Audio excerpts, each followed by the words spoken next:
Mother Teresa একবার তার নিজ দেশ আলবেনিয়াতে গেলেন। তখন আলবেনিয়া সাম্যবাদীদের বা কমিউনিস্টদের দখলে ছিল। তাদের সর্বপ্রধান নেতা মাদার তেরেজাকে বলেছিলেন যে তিনি জীবিত থাকতে ও তার দায়িত্ব থাকাকালীন সময়ে তিনি কখনোই যিশুকে আলবেনিয়াতে ফিরতে দেবেন না। একথা শুনে মাদার তেরেজা আনন্দে মনে মনে হাসছিলেন, কারণ তিনি ছোট্ট একটা পিক্সে করে খ্রিস্টপ্রসাদ বহন করছিলেন। অর্থাৎ তার বিশ্বাস ছিল যে তিনি সেই রুটির আকারে যিশুকে ইতিমধ্যেই আলবেনিয়াতে এনেছেন। মাদার তেরেজা কি বিশ্বাস করেন বা আপনি আমি কি বিশ্বাস করি সেটা গুরুত্বপূর্ণ নয়, বরং যিশু নিজে কি বলেছেন সেটা বিশ্বাস করা আমাদের একান্ত আবশ্যক। আর যিশু বলেছেন, নাও এ আমার দেহ, এ আমার রক্ত, এবং যিশু নিজেই নিজের বিষয়ে এই ধারণা পোষণ করেন। যিশু খ্রিস্ট যাগকে শুধুমাত্র একটি চিহ্ন হিসেবে বোঝাননি, বুঝিয়েছেন তার নিজের বাস্তব উপস্থিতি। আমরা কি যিশুর এই সাক্ষ্য হৃদয়ে ধারণ করি বা করতে চেষ্টা করি? খ্রিস্টতে প্রিয় ভাই বোনেরা, আজ আমরা মাতা মণ্ডলীতে পালন করছি যিশু খ্রিস্টের দেহ ও রক্তের উৎসব মহাপর্ব।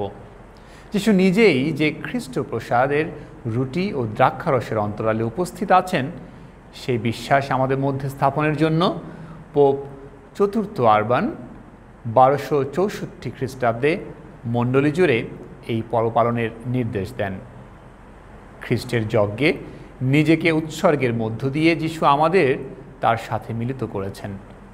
মসির মাধ্যমে ঈশ্বর ইসরায়েল জাতিকে তার সাথে যুক্ত করেছেন রক্তের বন্ধনে।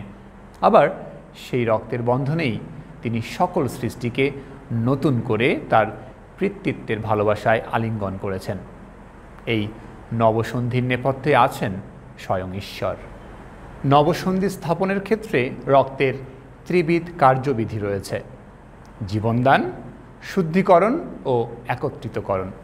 যিশুর রক্ত আমাদের নবজীবন দান করেছে। আমরা নবজীবনে দীক্ষিত হয়েছি যিশুর জীবনে। যিশুর রক্ত আমাদের সকল পাপ ধৌত করে পবিত্রতা আনয়ন করে, শুভ্র অন্তর্দান করে।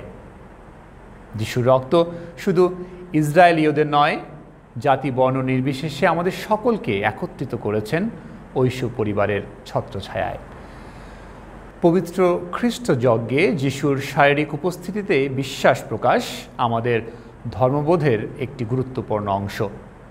আমাদের ভালোবেসে প্রতিটি খ্রিস্ট যজ্ঞে তিনি আমাদের আত্মিক খাদ্যে বলিয়ান করেন, যেন আমরা তার মতো নবসন্ধির বন্ধনে আবদ্ধ সব ভাই বোনদের ভালোবাসতে পারি। যিশুর পবিত্র দেহ রক্তের এই উৎসব আমাদের আহ্বান করে যেন আমরা ঈশ্বরের সাথে আমাদের মহাসন্ধি বা সম্পর্কের উন্নয়ন সাধন করি, যেন মানুষে মানুষে আমাদের যে সন্ধি রয়েছে সেগুলোর মর্যাদা দেই, যেন আমরা স্বার্থপর না হয়ে আমাদের ভ্রাতৃত্বের বন্ধন ছিন্ন না করি। পবিত্র আত্মার স্পর্শে সাধারণ রুটি ও দ্রাক্ষারস রূপান্তরিত হয় যিশুর দেহে ও রক্তে।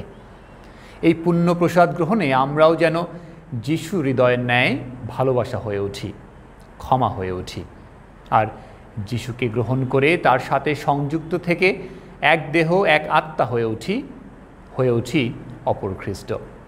যিশু সত্যিই পবিত্র খ্রিস্ট প্রসাদে উপস্থিত আছেন।